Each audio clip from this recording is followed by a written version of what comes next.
Hello and welcome to Move the Line, presented by FanDuel Sportsbook. I'm Ryan Noonan, joined here, as always, by my friends to talk about sides and totals and the best matchups here for the Week 15 slate. Joining me here, as always, Connor Allen. Connor, what's going on, bud? Not a whole lot. Got back on track last week. Was super close to having just like an insane bounce back week. A couple things didn't break my way, but still feels good to be in the black after a couple of rough weeks there. Hashtag trust the process on my end, and I'm feeling good now heading into this week. And the Fedora is out as well for our boy Sharp Clark. Fedora is a indicator of a profitable week in the previous week. Clark, what's going on, bud? Not much. I made a stupid bet on Monday night. I wanted to bet the money line on the Titans, and for stupid reasons, parlayed it with the Packers money line, and so I ended up losing money on a correct prediction of a 14-point underdog winning outright. So that was dumb. Good handicapping, dumb betting on my part that I can work on, but still a great week. Yeah, it's the worst. It was a good, crazy finish to that game. Interesting to see how that shapes up here. We are through the buys. We're into full slate season. 3 of us are going to be here continuing through the playoffs to the Super Bowl every Wednesday, 4 p.m. Eastern on our 4for4 Bets YouTube channel. Should be able to find the podcast in your feed on Wednesday evenings as well. Subscribe to both so you don't miss a show. So again, free content for us here at 4for4. Things like subscribing, thumbs up, comments, all those things go a long way in helping support the free content, and we appreciate it a lot. If you want to hang out with us and do some more props, that's Friday. That is 3 p.m. Eastern here, again, on the YouTube channel 4for4 Bets or in podcast feed. Again, come back and hang out with us on Friday for the Prop Drop Show. You can get a betting subscription, get all the official plays, all that we do at 4for4, including all of our NBA bets, betting NBA every day as well. Head over to 4for4.com/plans. Already discounted on there. It's basically like buy 1 month, get 2 for free. Pretty substantial discounts comparatively to the start of the season. Again, you can check that out. Anything we do, again, Discord, you want to bet all the stuff that we do. And then, maybe you're still grinding best ball or season long, or who knows what you have going on. You get access to all that we do, all the tools and stuff as well. Find more information here in the show notes. So go to 4for4.com/plans. All right, guys, as we kind of touched on last week, home stretch, bye weeks are done. Award markets, we were talking before we got going about the just insanity that is comeback player of the year and what even, constitutes a comeback in terms of injury or bad performance, left for dead, all those things, kind of a wild thing. But, some of the other ones make a little bit more sense. And then obviously you can bet playoffs to make the playoffs. You can bet, Super Bowls, all the different stuff that you could do. Is there anything that's jumped out to you guys here? Clark, I'll start with you. You want to keep an eye on here future-wise heading into week 15? Nothing this week. Good week for my Bills Super Bowl bet last week. The division is not dead. And a playoff spot is very much alive. I don't believe in many of the AFC playoff contenders. I think the Broncos are a bit underrated, and their price to make the playoffs might be a little bit bettable. They got a fairly easy road down the stretch, especially with Justin Herbert now out for the year. If they can upset the Lions, I don't see why they don't make the playoffs. And then the other one was I just placed a small amount on Rams to win the Super Bowl 120-1 because I don't think it's particularly likely. But again, you're looking at this time of year, you're looking for teams that have what it takes to make a deep playoff run, which is elite quarterback play, good coaching, and doing enough of the right things the right way that they could get hot, right? I mean, they just took the Ravens in Baltimore to overtime. I think any team that can do that has what it takes to and they've won a Super Bowl with Stafford before. They have a better receivers now. So the offensive line is playing really well. And I think it's not likely they even make the playoffs, but if they do, they're the kind of team that can potentially upset the big boys in the NFC. And I think 120-1 makes a nice hedge on some San Francisco futures I have. My Rams under 7.5 on life support there. As you mentioned, though, they are on the wrong side in terms of looking at the odds here. To make the playoffs, you can get the Rams at plus 185, plus 180 on Caesars. The Broncos as well, if you're looking at Broncos, still plus money to make the playoffs too. So, they are an interesting look if they happen to upend the Lions here. Connor, anything that's caught your eye or anything that happened week 14 that's kind of shaping the way you look here at the last month? Yeah, we talked about the Ravens, I think, last week, though. They're now not co-favorites, but second in odds, plus 600 to win the Super Bowl, which I think is good sign there. I continue to be impressed with them, even though their defense played pretty poorly. And Stafford, I think, just kind of was able to push the ball downfield despite the conditions. Is pretty interesting. I do think that you could play a little sprinkle. Aaron Rodgers, comeback player of the year, 40-1. I know you talked about it in previous shows. Yeah, I mean, not going to go into, specific reasonings, but if he plays, I think that there's probably a better than 40-1 chance that, he wins the award, even though he's pretty unlikable, amongst the media. You never know.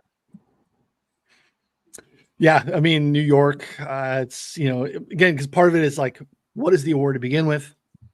The front runner for the award has played 9 snaps all season. We have a really hard time pinpointing what people are coming back from, whether it's like we said earlier, like benchings, left for dead, injuries, all of it. So, it is the kind of it's a made up award to begin with. So, the reasoning is really kind of hard to pinpoint. So yeah, you got a 40, which, I thought 18 was viable a couple weeks ago, and he got basically opened up and started practicing. So 40 is a fantastic number. So don't hate that whatsoever. All right, we are into the Saturday season as well. 3 games on Saturdays. Absolutely love this time of year. My wife, not a huge fan of this, but again, we have no college football really in the way in bowl season for college, so we get sprinkling of island games for NFL football, which is fantastic stuff. So we will start with actually the nightcap on Saturday. We have the Broncos on the road in Detroit. Interesting line movement here. Lions were 3.5-point favorites in the look ahead market, and then it opened. We had some early line movement that I think went a little bit against my intuition here, just considering that the Lions lost. They've kind of looked bad, especially defensively of late. And then the Broncos won again. And then we got it to Detroit -5. And now we're back down basically 4s across the board. So dancing between key numbers here. So it's not massive or really impactful movement because we're not really flirting with 3. We're not really flirting with 6 necessarily. But and then the over has taken some public steam as well. We were up a little bit, 46, 47.5, 48 now in most spots here. Clark, you talked about being interested in the Lions, in the Broncos, especially if they win here. Floor is yours. You can get it started. Yeah, this game is a very interesting game. I had this whole spiel ready this morning to talk about when you're originating. Sometimes you're going to disagree with market. Sometimes you're going to beat the market. Ultimately, no originator beats the market or is smarter than the market on 100% of their bets, right? The best NFL originators are better than the market, greater than 52.5% of the time, whatever. And the market was moving against me on this. I like the Broncos here, and the money was flowing in on the Lions at home. And I just didn't understand it. I mean, the look ahead was 4.5, and the Broncos were destroying the Chargers even before Justin Herbert got hurt. Actually, the Chargers offense was much more effective with Easton Stick than it was with Herbert in that game. I don't think that means Stick's better than Herbert. I just mean that the Broncos defense was dominating that game. The Lions, meanwhile, were, lost fairly to the Bears. And yet it opened to 4, and there was interest on the Lions. And I've heard it phrased as kind of a buy low opportunity on the Lions. And I don't understand the concept of buy low when the price is the same as what it was on the look ahead. It's like almost like bettors were wanting to bet on the Lions in this spot, coming off a road game in which Jared Goff traditionally struggles in the elements, coming back home where they're at their best. Against what is a perceived overrated Broncos team, which I'll get to in a second. And it was like the price didn't matter. Like this could have gone down to 3, I think, if bettors weren't so eager to get involved with the Lions, because I think people were willing to bet the Broncos even at 3.5. Instead, the money came in, it went up, and now it's come back down. And so now I don't really feel like the market's against me, because now the Wednesday market is on the Broncos as well. So I feel comfortable with the Broncos here. There's a few reasons why. One, the Broncos offense, I think the numbers are a little skewed. People keep talking about how the Broncos have been lucky to get all these turnovers, and that has inflated their perception. But one thing that people don't realize that those turnovers have done is they've kind of created more plays in the red zone area. And the Broncos are a team that struggles in the red zone. Like Russell Wilson needs space to work. He's really good between the 20s. The run game's better between the 20s. When they get deep into the opponent territory, they kind of clam up. That's actually a pattern for most teams in the league, but it's more drastic for the Broncos. And so playing a higher percentage of their plays in that area has kind of skewed their numbers a little bit. So to put some specifics on it, their offense overall is 16th in EPA per play and success rate, flat. But in counting only plays like they're outside the opponent's 30, so opponent's 30 and back, they're the 10th best offense in EPA per play and 16th best in success rate. But inside the 30, they're 20th in EPA per play and 18th in success rate. So they're basically playing a higher percentage of their plays when they're at their worst. And so I think that's just kind of skewing some of the metrics that people use to make their models. My metrics account for that kind of stuff. And I'm finding this to be about Lions -3. Even if you give them a little bit of a, Lions away better at home boost, Broncos playing the third straight road game. I don't really put stock into stuff like that. Maybe that matters. But I just can't get all the way up to 4.5. So I think there was value on 4.5. It's back down to 4. I honestly would still play 4, but I get why some people would be interested in the Lions. That's interesting stuff. They're too close to the red zone. They're too close to the end zone to score, which, there's probably something to that. Connor, that Lions defense has really been in a tailspin as well, which I think can help any pro Broncos handicap here. Third in defensive DVOA through the first 6 weeks of the season. Week 7 on, they're 31st. They have been an absolute disaster, giving up big chunk plays as well. We also have offensively, it's been a problem too. We have 3 of the last 4 games, Jared Goff has turned the ball over multiple times. It happened again last week against the Bears. What are your thoughts on this one? Yeah, since their week 9 bye, Lions allowing 25.8 points per game. They're bottom 5 and basically, points per red zone drive, pressure rate, EPA per play, explosive pass rate, like almost every key metric you want to look at, they're not really performing all that well. And to make matters worse, it's not like it was against a gauntlet competition. Bears twice, Chargers, Packers, Saints during that span. So you're playing against pretty bad, offense, or at least I would say league average and cumulatively at best among those offenses there. And so now you're getting a spot here where the Broncos offense, I wouldn't say has been like awesome as Clark laid out, but they've been, solid, consistent. And in the red zone too. I mean, Russell Wilson was, entering last week, 17 touchdowns, 0 picks in the season, in the red zone alone. So he's still getting it done, when it matters there.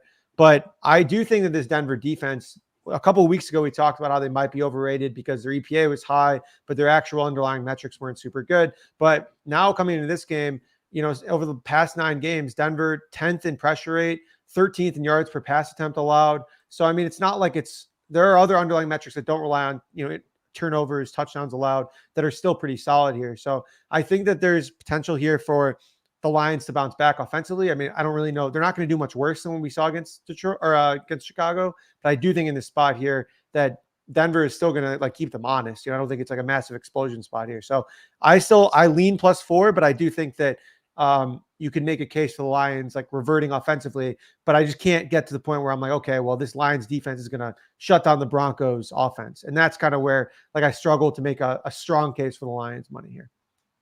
So maybe an over? Yeah, right. I think that would probably be my lean, like Detroit and then Denver and the over would probably be my leans here. Okay. Yeah, that makes the most sense to me. Go ahead, Clark.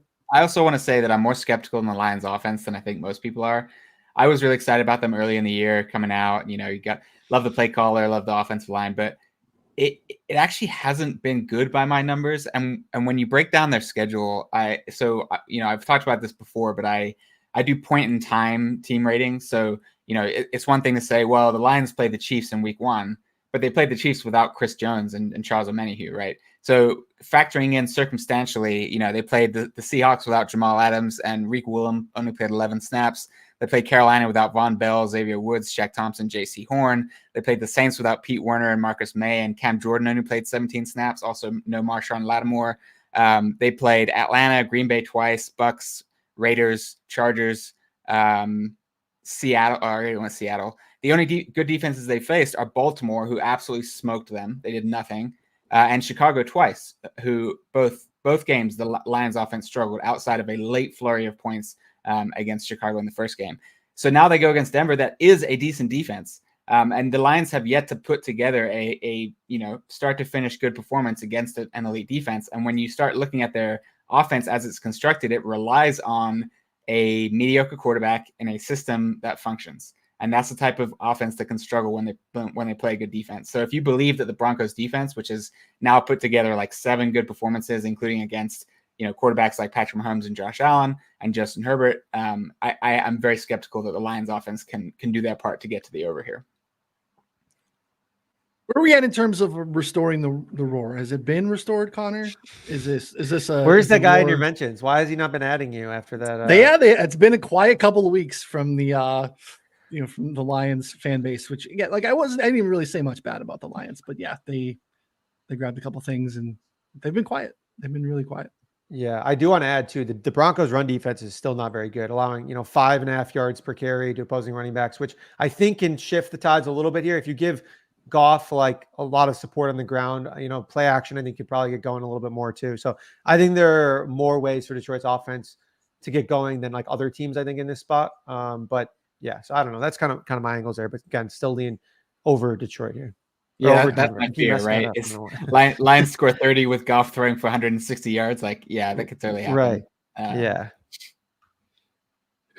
Yeah, that's that was the last weather game for the Lions too. So they should be, in terms of like cold weather Goff, like that's kind of done for the year at this point. We'll see what happens in the playoffs, but in terms of the regular season stuff, so we'll see. All right, next, Tampa Bay on the road in Green Bay. This is the Battle of the Bays. We used to get this one twice a year before realignment a very long time ago. I don't think Connor's probably not even alive. The Packers win streak came to an end, obviously, on Monday night. Favor, though, again here against the Bucs. And you should shop because we're between 3, but shaded to 3.5. There are some full 3.5s out there in the market, too. The under has been a popular look as well. We had 43.5 early, and then we're looking, 41.5, 42, most commonly out there currently. Connor, any thoughts on the Bucs and Packers here? Yeah, I kind of disagree. I like the over here. I think over 41.5 is a pretty solid look for a couple of reasons. I think that this Green Bay offense that kind of struggled, we saw recently Jordan Love had like his, lowest yards per attempt, but I think a lot of that was just trying to mitigate the Giants like insane propensity of blitzing, and like a lot of those, jet sweeps and like pitches and things like that they were doing was just to try and kind of get around that. And so I think that we see in this spot here, the Packers go back to try and attack this team deep downfield. Tampa Bay, 28th in pass EPA per play, 31st in explosive pass rate since their week 5 bye. Tampa Bay allowing 65% completion rate, 8.3 yards per attempt. So I think that, maybe if they're getting a little healthier, that you could make a case for the defense, but I think that Green Bay should have more success through the air here. And Tampa Bay, I don't think they're a particularly good running team, but this Green Bay run defense has been pretty bad overall. And I do think that there are some outs for them to have some success passing the ball, where this Packers team, they have talent, but they just continuously seem to like underperform in certain situations, I think, in their pass defense. So I think in this spot here that we see, a little bit more than 41 points. So I think 41 is pretty interesting look. I don't know if I'd play the 43.5 to open. I can understand why it came down a little bit, but I think there are multiple outs for each offense to get going here. Yeah, massive injury report here, I think, for both sides. I think it makes it really crucial to handicap this one in detail, in my opinion. On the Bucs side, defensively, you got Vita Vea missed last week. Going to get a sense of where he is as the week goes on. And then both corners, again, continuously, Carlton Davis, Jamal Dean, just rotating games off. It's kind of a mess there.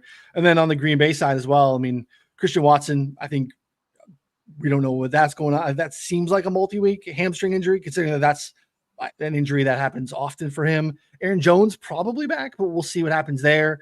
Dontavian Wicks got dinged up with a high ankle. I don't know what's going to happen with him. So no Watson and Wicks kind of changes the dynamic. Can they really take advantage of the Bucs' weakness to be able to attack deep if it's just Jaden Reed and Romeo Doubs and tight ends? It's just kind of it's a mess. It's a bad matchup. If they were healthy, I'd be all about that for sure. And then defensively, Quay Walker, Jair Alexander's been missing a bunch of time too. So I think injuries on both sides here matter quite a bit. Clark, what are your thoughts on this one? Yeah, I don't really see how you can go under here after watching the defensive abomination that Joe Barry put on the field against the Giants. But are people worried about weather? I don't think there are weather concerns. There's projected mile-an-hour winds, and it's cold in Lambeau. I don't think there's going to be any rain or snow, but you never really know this far out. And it is that time of year, that turf or whatever the field is in Green Bay, it can be tough for opposing offenses to really get going. So there's a little bit of back and forth there. This game is full of conflicting angles for me. I do think Love will bounce back. I thought that he played better than kind of the box score indicated on that Monday night game. But like you said, he's missing key weapons. And so how much can he really do? And the Bucs do blitz a lot. And I think the Giants blitz really disrupted some of the stuff that the Packers wanted to do. The Packers rely on a strong offensive line, and that has a disadvantage against teams that send multiple pass rushers, because it doesn't matter how good your offensive line is. If you're sending 6-7 guys, you just can't block them all. So it negates the advantage that the Packers have, which is just winning straight up on the offensive line. So that's kind of a, counter angles that go into each other. And then on the other side, like I said, the Packers defense sucks, but if it is windy, how much of the Bucs offense this year has been Baker Mayfield making downfield throws, especially to Mike Evans? Like, if that's just not quite clicking, it's a little bit tougher to make those throws. This Bucs defense or offense becomes compressed, and now you're relying on the run game and Baker Mayfield short passing. Not a situation I want to get heavily involved in. So this game has conflicting angles for me all over the place. I think the weather report will settle on whether or not I want to get involved, but right now I'm just kind of outside looking in. Yeah, I mean, again, this is really hard, obviously, to do on a Wednesday afternoon. Nothing that I see in the weather makes it look problematic, because it looks clean, in terms of like kind of sunny upper 30s, maybe a little wind, but not like problematic wind. So I think your guys is lean on the over, especially if we get encouraging injury news, especially on the Green Bay side. I think makes a ton of sense, because we're dealing with a pretty healthy, relatively healthy Bucs offense. So they should be able to kind of fight back too. Like, the injuries on the defensive side for Green Bay only help that cause. So, all right. The more interesting games in the slate here, we will get going here. Dallas is on the road in Buffalo. This one is should be a good one. Still below 3. It's moved a little bit today. We're at Buffalo -2.5. There's some 1.5s and 2s depending on the shop. So take a look there. The over is also taking some action. We are up from 48.5. There are 50.5s, 51s on the board as well. It was obviously a great game for Dallas that kind of answered the bell there a little bit. You like it'd be a good win against the Eagles. And again, it was a tough spot for the Eagles. We talked about that at length last week, but we just seen Dallas kind of pick on weaker opponents. You needed to add a win like that to the resume, I think, to quiet some of the doubters out there. And now we have the next chance to do that is now we have home road splits. So if you're a Dallas hater, like you're looking for something, Dallas has been awesome at home. They're 7-0. They're averaging 40 points a game. They are 3-3 on the road, and they're averaging 23.7 points per game. Now, that's mostly noise. I think we would all agree with that. Not uncommon for teams to play better at home than they would be to play on the road. And again, obviously, controlled elements in Dallas, all those things. But again, it's getting increasingly difficult to poke holes in Dallas as a contender, especially if they go on the road here in Buffalo and take care of things here. Connor, I'll let you get started with this one. Yeah, I have a couple pretty strong plays here. I like Dallas's offense to keep rolling here against Buffalo. And I know that I talked about how I still think the Buffalo Bills defense is bad last week. I don't think that last week did a whole lot to change my mind. I think it more of just reiterated the downside of the Chiefs offense from time to time with kind of their current slate and everything they have going on. And I mean, again, Kadarius Toney doesn't line up a quarter inch offsides. He had no impact on the play. Again, it didn't happen, but that's 24 points instead of 17. I think that this game looks a little bit different in hindsight. So I'm excited about this Dallas offense here against the Bills. I really think that 23.5 is pretty low as a team total here. We're looking at this Bills team. It has been able to get decent pressure, basically all season. But Dak's been good against pressure. He's like top 5 in completion rate, still been slinging it. Yards, his yards per attempt has still been really good. But you can't really say that in the reverse, though. So on the other side here, Dallas's defense has been getting a lot of pressure, and they, Josh Allen was pressured nearly 50% of his dropbacks against the Chiefs, and put together one of his worst performances in terms of completion rate, especially down the stretch. And so I think that could cause some issues here. That being said, if he can buy time, if they do design runs to kind of counteract some of the pressure that Dallas can bring, I think that there's plenty of ways here, because if they don't get pressure, I mean, Dallas's defense, again, we talked about this last week, they're very volatile. Like, they are problematic at times. They're chaotic. They can cause issues, but they're not necessarily consistent on a play-to-play basis. So I think how that lines up with Josh Allen is very unique, because Josh Allen as a player has a lot of the same similarities in the offensive side. So initially my lean was on the over early, but now I think I'm just more opted to play the team total for Dallas. And then if I had to pick a side, I would play Dallas here at plus money on the money line. But I think I prefer the team total here, because I think that if the Bills can figure it out offensively, which Joe Brady has done, largely nothing short of that so far, I think that this is a good spot here for Dallas to get going. See mostly 24.5 out there now with some of the movement today. Are you still good there? What are your thoughts? Because now we've taken the 24 away, basically, right? 23 and a half. 24 is very live, but now 24 and a half, we probably need to get to 27, basically. Yeah, it kind of sucks. DraftKings had like a minus 120, 23 and a half, but I was able to get down $35, so it doesn't really count. So I just like, I didn't even bother. I just like canceled it out. I'm like, all right, whatever, I'll wait. I think Caesars had like a 24 and a half at even money, probably around there. I think I'd still play it, honestly. I'm very bullish on the game outlook here, especially for the Dallas side. Yeah. It makes sense. You touched on it, Clark, at the top. I mean, for the betterment of our playoff football watching experience, we need to be cheering for the Bills here because we desperately need Buffalo in the playoffs. Yes, we have some like Buffalo futures, and week 14 was a good week for them. Obviously, they, big win against Kansas City. Steelers, Colts, Texans all lost. That helps quite a bit here. Still some challenging games on the schedule, obviously, with, the Dolphins coming up as well, I think, here. So I think key injuries on Buffalo side, which I think is impactful too. AJ Epinesa dinged up a litlittle bit. Micah Hyde down. Taylor Rapp is back, so that helps a little bit. And then Dalton Kincaid banged up. I know we have, Dawson Knox coming back, but like the dynamic that Dalton Kincaid brings and some of the things that happened with this offense with Kincaid and how they kind of shied away from the two tight end stuff. Obviously went to more 3 receiver type stuff. And I think they were a little bit more dynamic. I'm interested to see what happens here with the shift, especially if Kincaid ends up missing here with Knox back, if that leads to a little bit more of ball control, running. James Cook's got going a little bit here. So what are your thoughts on this one? Should be a good one. Yeah, I'm excited about this game. I have kind of conflicting futures positions here because I have Cowboys to win the division and then Bills to make a deep playoff run. So I'm kind of one of those is losing some equity this week. It should be a great game. And sometimes I have an angle that I really like and I want to play, but it's not the right time. And you have to be patient to find the right spot to play that angle. And I think the Cowboys are overrated. Their win against the Eagles was impressive, no doubt. The drive before halftime to really put the game away at halftime was really impressive, scoring a touchdown like that. But I graded the game, and by my metrics, the Eagles were the better team, which might sound crazy because of the final score, but I don't tend to penalize things like losing a fumble on a positive first down play, which happened to the Eagles 3 different times in that game. I mean, it was the reversal of what happened in the Vikings-Eagles game where the Vikings lost a bunch of fumbles on positive plays that just really swung the game.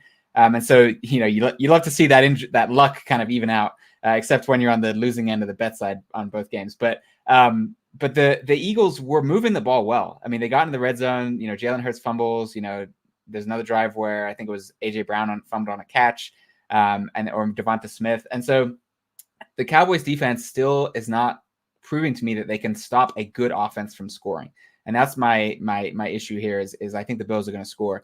But I also was not impressed with the Bills last week. I thought that their win against the Chiefs was just not impressive. They had plenty of opportunities to put that game away and just didn't. And it wasn't because of fluky things like turnovers, things like that. It was they weren't getting the job done against a defense that had several injuries. The Chiefs offense had injuries. The Chiefs got that play negated that could have won the game. So this isn't the spot where I think, okay, we need to get on the Bills because the Cowboys are overrated. This is a spot where I think with two teams that are probably overrated in the market right now, maybe looking to fade the winner, depending on what happens in this game and what the prices are next week. That might be my way to play it. But for now, I'm kind of enjoying the battle back and forth on this price. I think I'll probably end up with a teaser position on the Cowboys because I think this should be a tight game.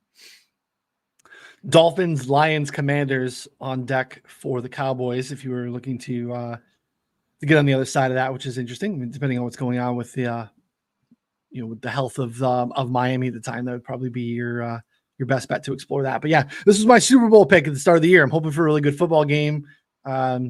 Still possible, to be honest. I mean, I think we all agree that the Bills are still very much a viable team in the AFC, and AFC that I think is not super impressive. We'll get to, I think, some of those main teams here in the next one. So Baltimore is on the road in Jacksonville. This is our Sunday nighter.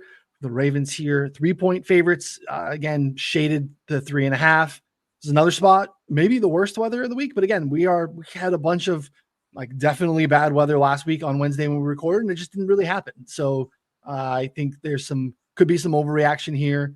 Currently, does look like wind and rain again, like Baltimore had last week, and that has been a factor in the total, which has dipped a little bit here. They're currently 42.5, 43s out there. Shop around if you have a preference. Look, wins are wins. Ravens have won the past few weeks. Top competitors in the AFC have stubbed their toe a little bit, so now they are.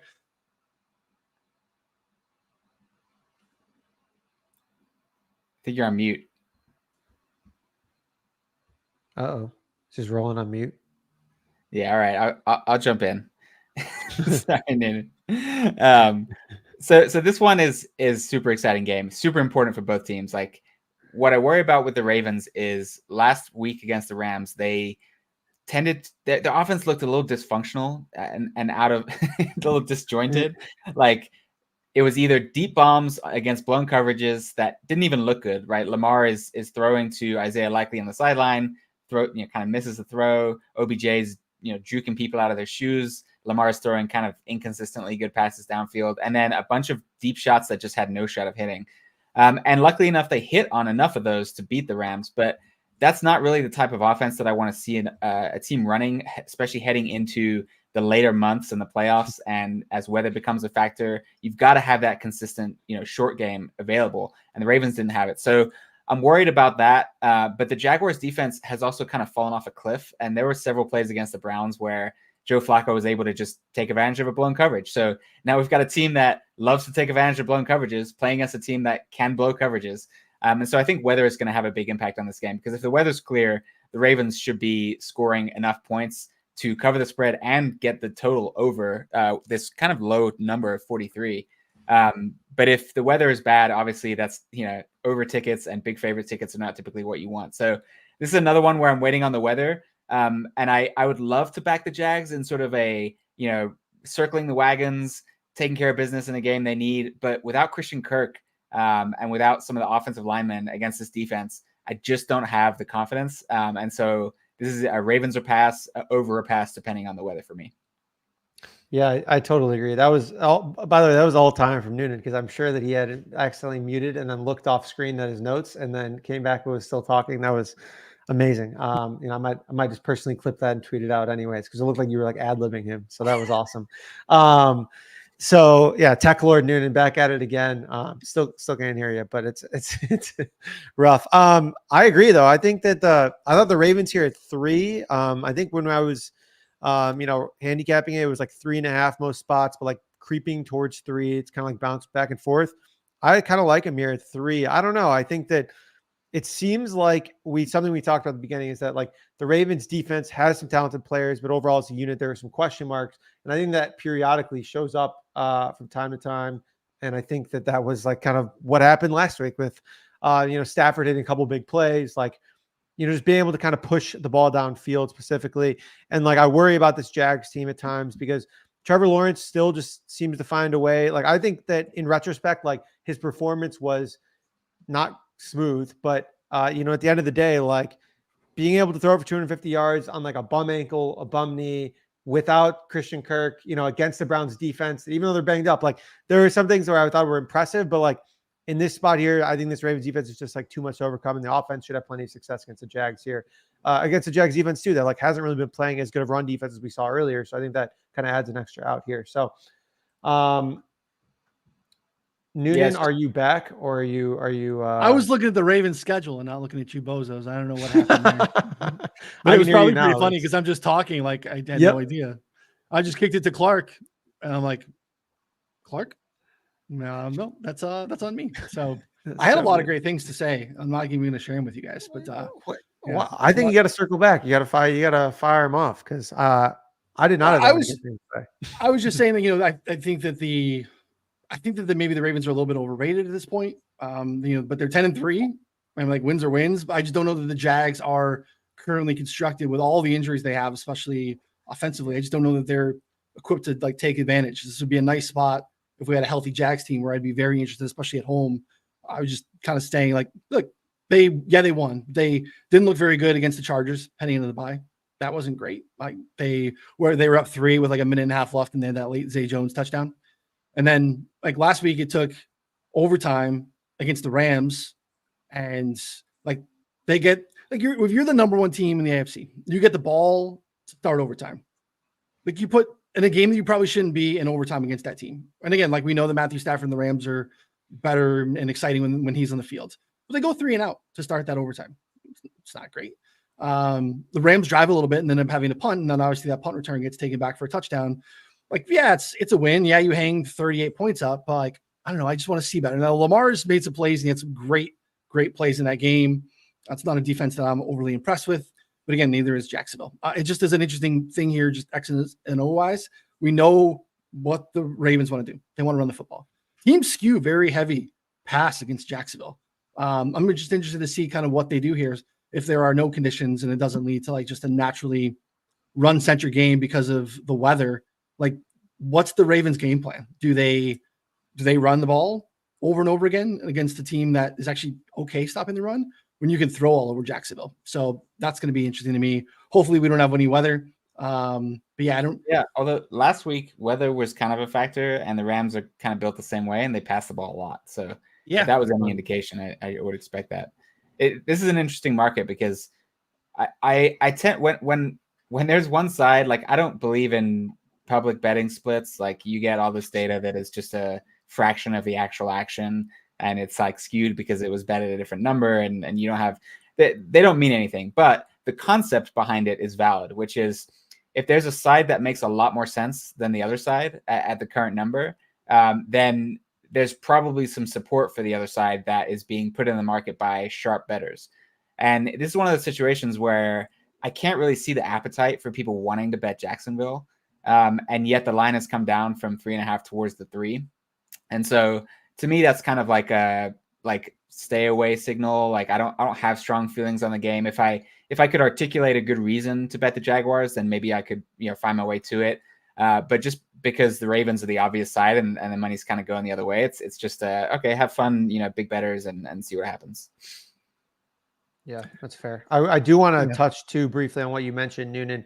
It's like with Lamar Jackson, the question that in my mind, he hasn't really answered a lot of times, like you talked about in, the overtime, you get the ball first, is like when you need like a game-winning drive, when you need like to throw from behind or something like that, he just hasn't answered that question very often, like whether it's in the playoffs, whether it's, at certain times periodically throughout his career. He's incredible in the regular season. He's super dynamic. He is a very good passer in my mind in a lot of scenarios. It's just like in those high leverage situations, he hasn't always answered the buck yet. And so I don't know. I mean, when he did do that? When? Last year against the Ravens. He drove down. They were down by, I don't know if it was down by 6 or down by 7 with like it wasn't against the Ravens. You're not against who? He said, who is he playing against? The Ravens? Yeah, you talking about Lamar?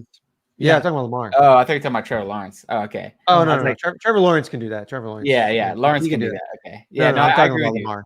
We haven't seen Lamar, win in crunch time in a big game. Yeah, sure. Yeah, I think there's like the scrimmages, internal scrimmages, I thought. Yeah, the Chiefs game maybe a couple of years ago, he had like a semi game winning drive, but then lost, I think. Or it was like 36-33 or something like that. I don't know. It was exactly. The Chiefs were going to win, and then Edwards-Helaire fumbled the ball or something and set up a short field for the Ravens to win. Right. There you go. So we'll see. Just something to pay attention to. Maybe in the playoffs. I mean, it's not really that relevant here, but it's just something that crossed my mind when you brought that up, because it's just like I can't really think of very many examples of it happening. Yeah, even last week, right? You got this big overtime and 3 and out, and they win on a punt return touchdown. Yeah.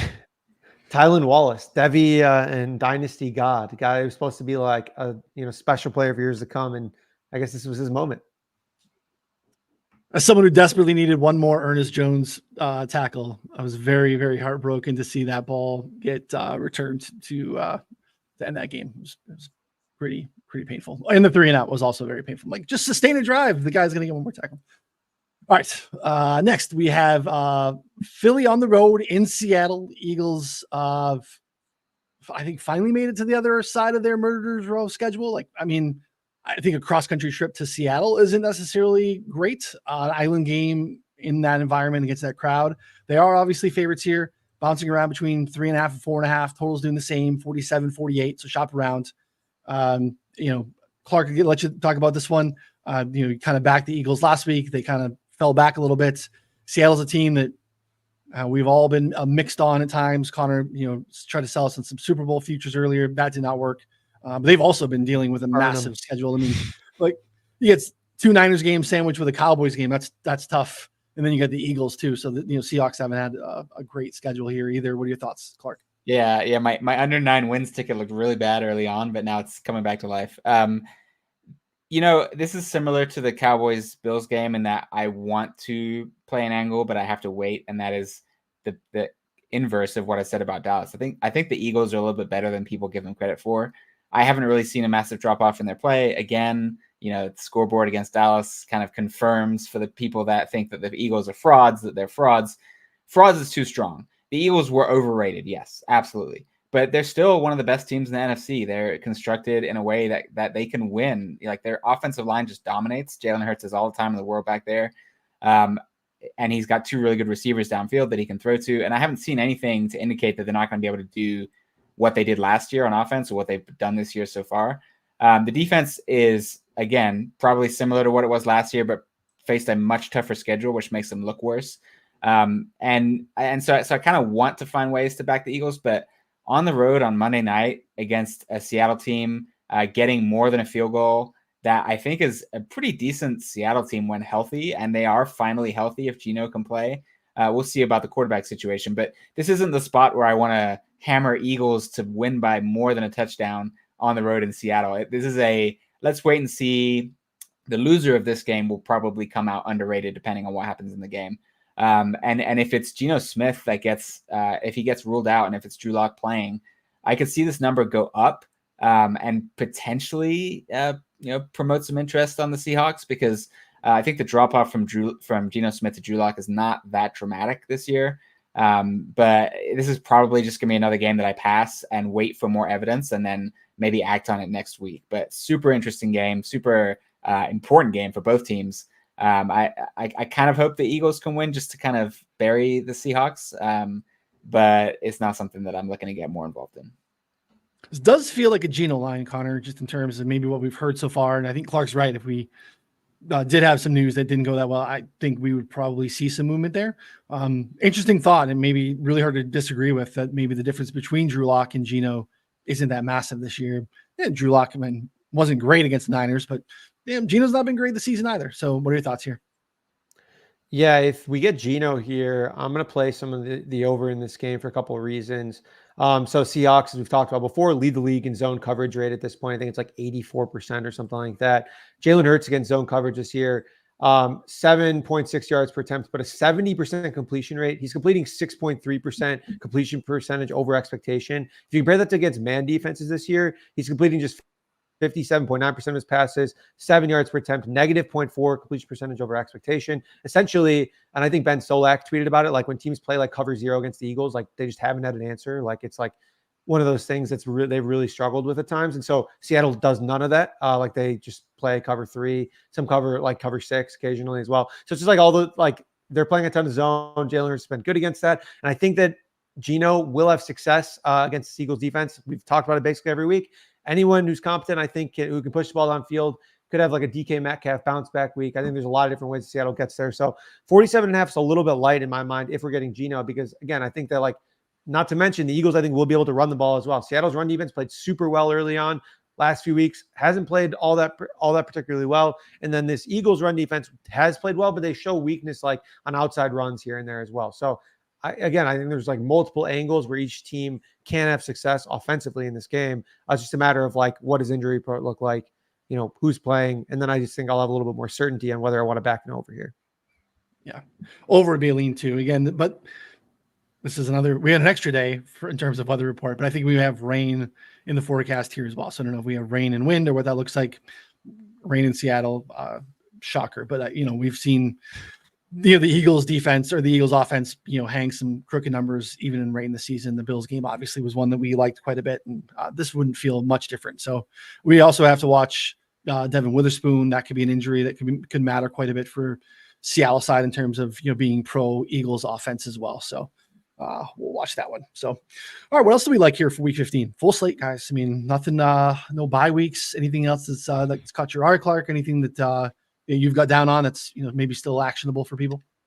Yeah, I mean, I'm looking to get involved in the Browns Bears game on the under and the Bears side. So, it looks like it's there's still some +3, +100 out there on the Bears. I like that. I like the money line. It was +150. I think you can probably still get that. And then the under as well, because I want to fade this Browns offense. The scoreboard lit up last week against the Jaguars, but I don't think a lot of people watched that game, and the offense was very much not impressive. Joe Flacco, not a good quarterback. Like people talking about, oh, he's the best quarterback the Browns have had. I think I said that last week. That was more just a joke about Deshaun Watson, but I think people are saying it sincerely now.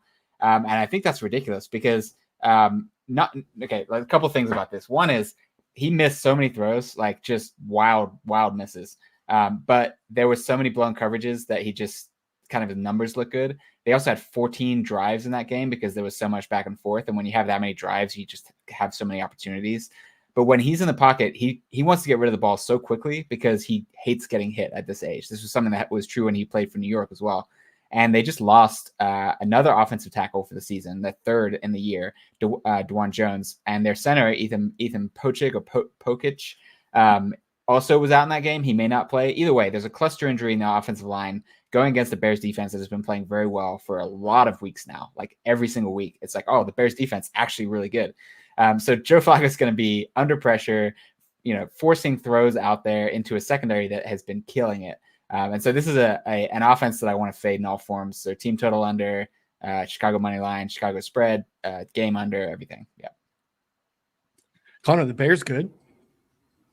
Yeah, their defense is solid. I'm not gonna lie, their defense is good. And they just, I just cannot get behind. Everyone's like talking about how like, oh, they're gonna keep Justin Fields, they're gonna pass on Caleb Williams. Like, I've said this since like week 2. Like, there's like a 2% chance of that happening. Like, there is such a low chance of that happening for so many financial reasons, for so many other reasons beyond Justin Fields being good or not good. Like, that's just like not even that relevant unless he becomes like a borderline MVP candidate in the next like 4 weeks, which is not going to happen. Like, it's just, he can't lead the franchise. So everyone's like, well, what if we give him a better coach and add more stuff around him and give him a better offensive line? Like, you know how many ifs that is in 3 sentences you need to do in one offseason? Now you're paying him a big contract. It's just like complete baloney. Like, it's just like you live in la la land if you're not paying attention if you think that's what's going to happen.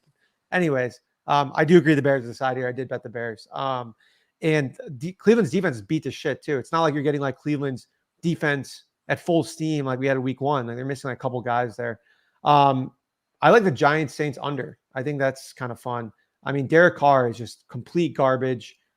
He's, literally his whole team hates him. His offensive line's yelling at him. He's literally like dumping the ball down whenever he can, still dealing with injuries. They're going to run the ball a bunch. Taysom Hill's coming back. They elevated another running back. Tommy DeVito, I mean, he played really well, but I think the Saints defense, I think, can be a little bit more physical with them, stop the run a little bit more than they did against Saquon, give, DeVito a little bit more problems in the passing game.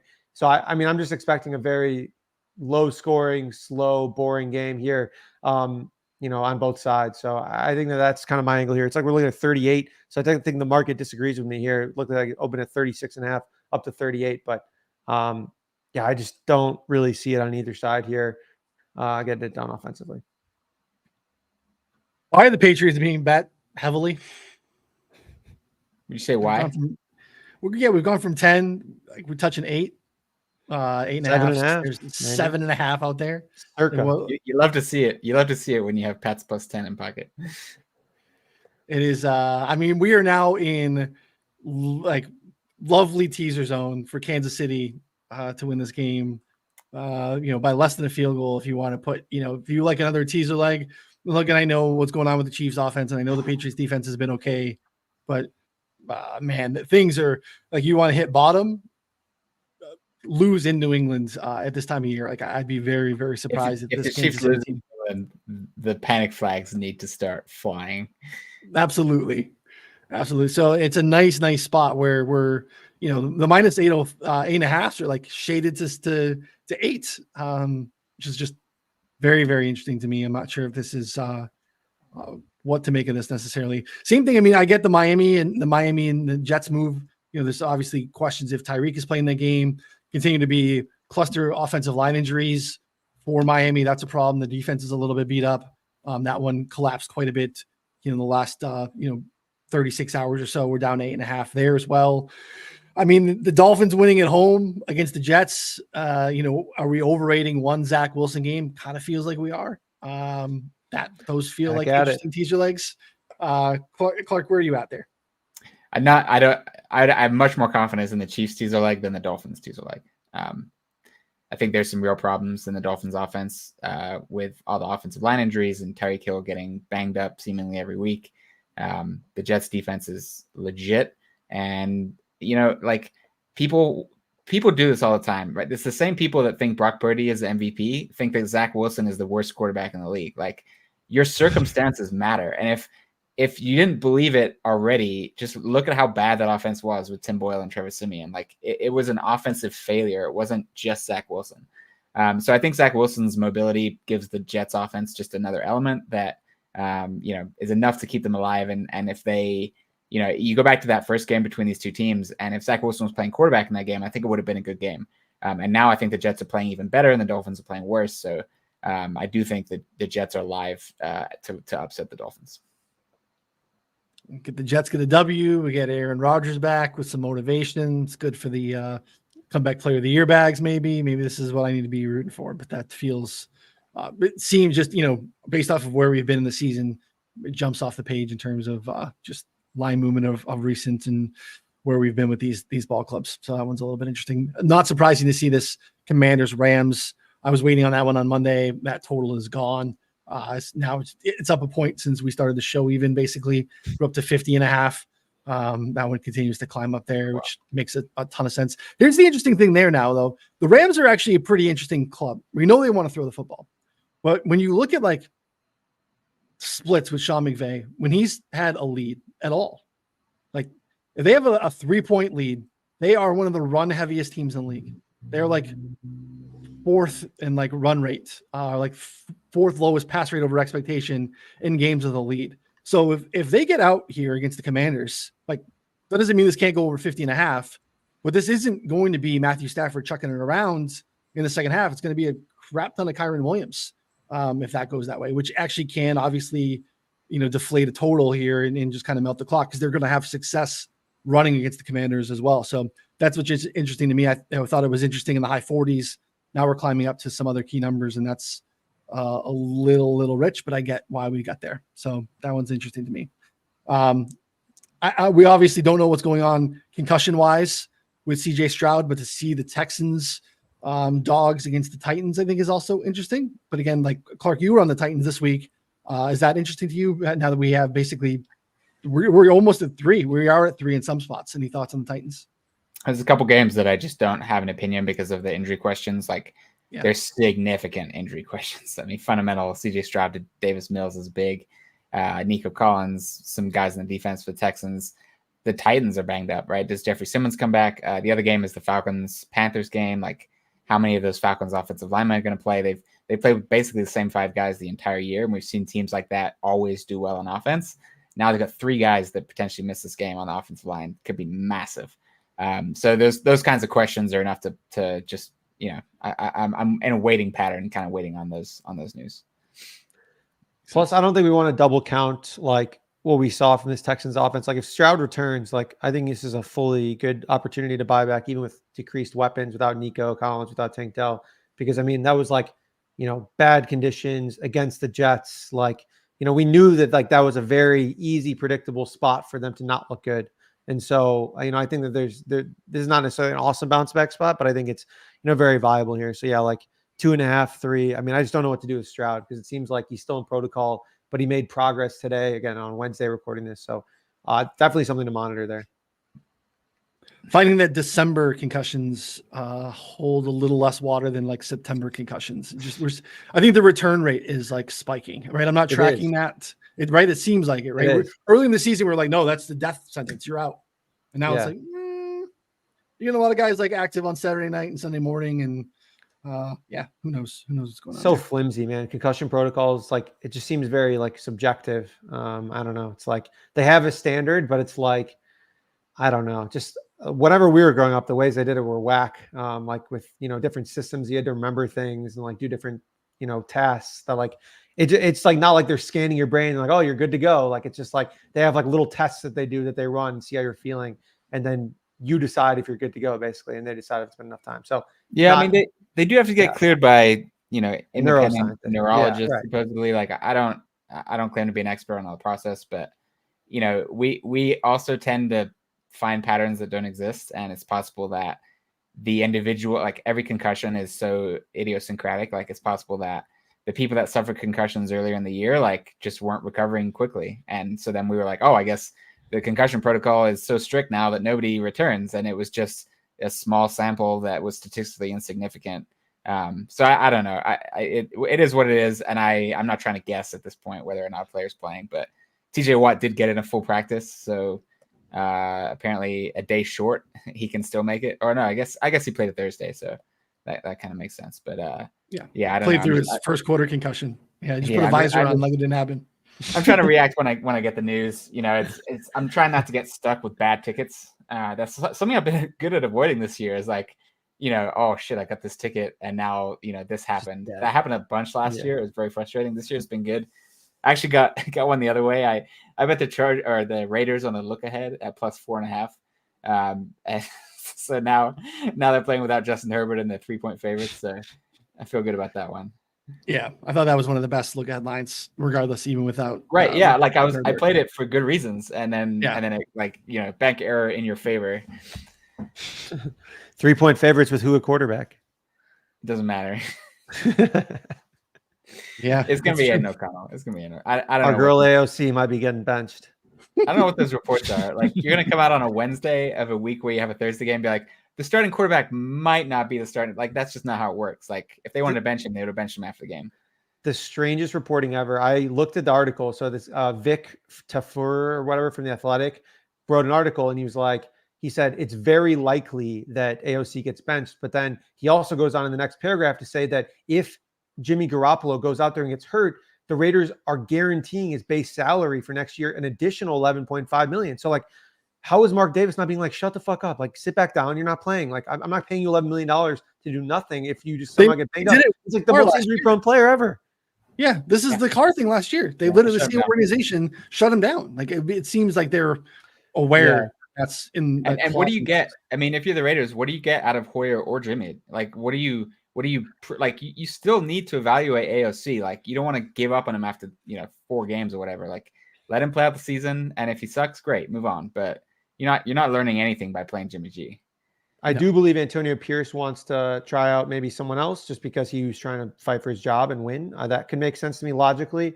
But yeah, I think that like the ownership needs to be like, no, like this is you can put Hoyer out there if you want, but like you can't put Jimmy G out there. So I don't know. I just thought the reporting was very interesting.